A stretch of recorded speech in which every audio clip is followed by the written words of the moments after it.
如果上天俾你回到過去一次，你會點揀？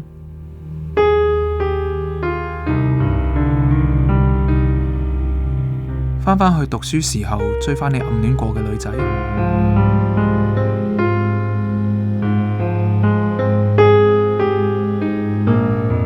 去返舊時因為啲小事而好多年冇聯絡嘅朋友講聲對唔住，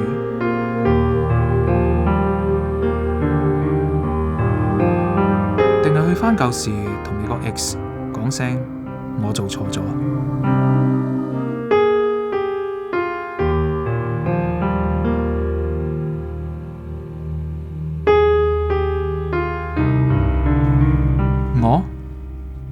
爸爸媽媽喺我好細個嘅時候就分開咗，剩返我同爺爺相依為命。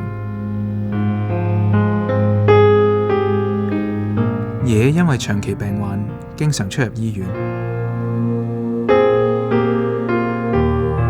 老實講，我嘅工作時間好長，同爺爺見面嘅機會其實唔係好多。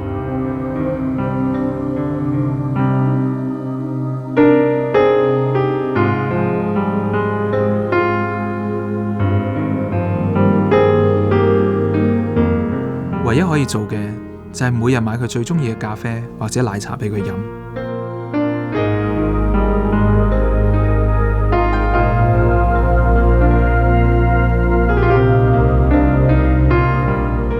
佢走嘅時候好辛苦，但佢冇選擇喺醫院度過，因為佢話唔想再出入醫院，要走都寧願喺自己嘅地方走。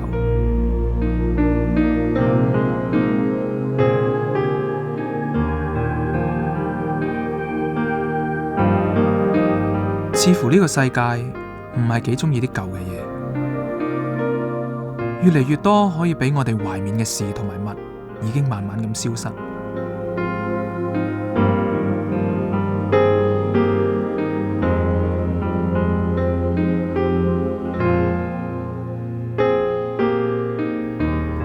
但懷念嘅味道，係咪都會一樣消失呢？